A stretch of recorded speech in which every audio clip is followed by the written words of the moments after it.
नमस्कार, मैं हर्ष चौधरी और आप देख रहे हैं राष्ट्रवाणी। तो आइए बात करते हैं आज के मुख्य समाचार में। देश भर की तमाम बड़ी खबरों पर नजर डालते हैं। 200 साल पुराना नंदलाल देवता महाराज का मंदिर इन दिनों चर्चा में है। लगातार चौथे दिन गुरुवार को भी एक कुत्ता वहां हनुमान जी की मूर्ति के चारों तरफ परिक्रमा करता दिखा।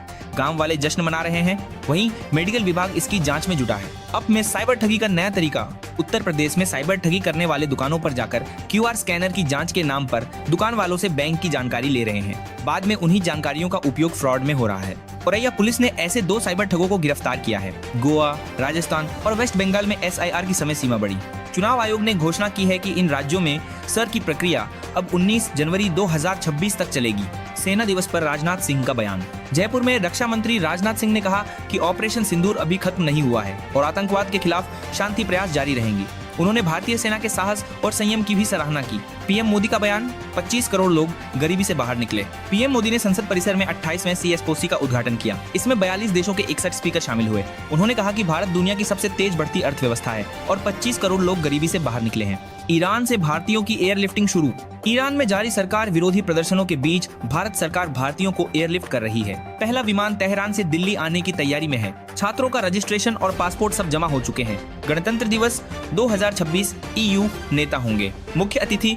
पीएम मोदी के निमंत्रण पर यूरोपीय संघ के 2 शीर्ष नेता 25, 26 और 27 जनवरी 2026 को भारत आएंगे। वे 77वें गणतंत्र दिवस समारोह के चीफ गेस्ट होंगे और 27 जनवरी को 16वें India.eu समिट में शामिल होंगे। घी कारोबारियों पर इनकम टैक्स छापे। देश भर में 5 फर्मों के 35 ठिकानों पर इनकम टैक्स ने रेड मारी है। करोड़ों रुपए की नकदी बरामद हुई है। JK में पाकिस्तानी ड्रोन दिखे।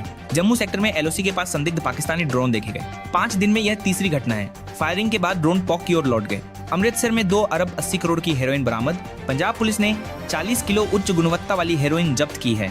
इंटरनेशनल मार्केट में इसकी कीमत लगभग 2.80,000 बताई जा रही है। मोगा के 4 तस्कर गिरफ्तार हुए हैं। मकर संक्रांति पर संगम में श्रद्धालुओं का सैलाब। प्रयागराज में माघ मेले के दूसरे स्नान पर्व पर त्रिवेणी संगम में 1 करोड़ से ज्यादा श्रद्धालुओं ने डुबकी लगाई। प्रशासन की व्यवस्था के कारण स्नान सकुशल संपन्न हुआ। चलती ट्रेन में हार्ट अटैक से महिला की जान बची। अयोध्या से जयपुर जा रही मरुद्रा एक्सप्रेस में 52 वर्षीय महिला को हार्ट अटैक आया। यात्रियों ने 139 पर सूचना दी। ट्रेन को नंदवाई स्टेशन पर रोका गया और महिला को अस्पताल भेजा गया। समय पर इलाज मिलने से जान बच गई। अमरोहा में फास्ट फूड से तीसरी मौत। उत्तर प्रदेश के अमरोहा में 1 महीने में फास्ट फूड खाने से 3 मौतें हो चुकी हैं। नवीनतम केस में 20 वर्षीय महिला की पेनक्रियाज इन्फेक्शन से मौत हुई। वह chowmein, Maggi, pizza, burger, momos आदि ज्यादा खाती थी। इलाज दिल्ली IIMS में चल रहा था। इजराइल में 4.2 तीव्रता का भूकंप। दक्षिणी नेगेव रेगिस्तान में सुबह 9 बजे भूकंप आया। अफवाहों में न्यूक्लियर टेस्ट की बातें भी फैली। हालांकि यह इलाका टेक्टोनिक जोन में आता है जहां भूकंप होते रहते हैं। गूगल मैप से चोरी की रेकी बड़ा खुलासा। कोटा पुलिस ने MP के टांडा गैंग के 6 बदमाशों को पकड़ा। यह गैंग गूगल मैप पर पॉश कॉलोनियों को देखती, फिर रेकी कर चोरी की वारदातें करती और चोरी का माल 2 गुटों में बांटकर बेचती थी। गडरिया का बेटा बनेगा गांव का पहला डॉक्टर। राजस्थान के बाड़मेर जिले के बेरीवाला तला गांव में गडरिया परिवार के गोवर्धन राम IMS से डॉक्टर बनेंगे। डॉक्टरों ने आंखों की बीमारी की वजह से उसे ज्यादा पढ़ने से मना किया था, फिर भी वह सफल हुआ। दुनिया भर में भारतीय पासपोर्ट का रुतबा बढ़ा। ग्लोबल रैंकिंग में भारत 85 से बढ़कर 80वें स्थान पर पहुंचा। अब 55 देशों में वीजा फ्री एंट्री मिलेगी। पाकिस्तान का पासपोर्ट दुनिया में 5वां सबसे कमजोर घोषित। भारत से संघर्ष के बाद मुस्लिम देशों में भारतीय फाइटर जेट्स की मांग बढ़ी। वहीं पाकिस्तान का दावा, बांग्लादेश सहित 6 देश J-17 खरीदने के इच्छुक। पाकिस्तान अब डिफेंस मार्केट में भारत को टक्कर देने की तैयारी में जुटा। उत्तर भारत में कड़ाके की सर्दी। श्रीनगर में पारा 5.2 तक गिरा। राजस्थान और हरियाणा में तापमान 0 के करीब पहुंचा। जनजीवन अस्त व्यस्त। तकनीक व बुद्धिमत्ता पर चर्चा। MP के CM मोहन यादव ने आई कॉन्फ्रेंस में बुद्धि के 3 विशिष्ट प्रकार समझाए।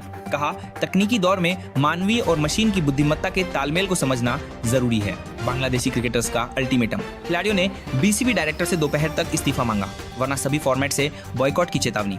उधर बोर्ड ने कहा, खिलाड़ियों का अपमान सहना मुमकिन नहीं। मुंबई नगर निगम चुनाव में बॉलीवुड की entry. Akshay Kumar, John Abraham और सुनील शेट्टी ने वोट डाला और फैंस से लोकतंत्र में शामिल होने की अपील की।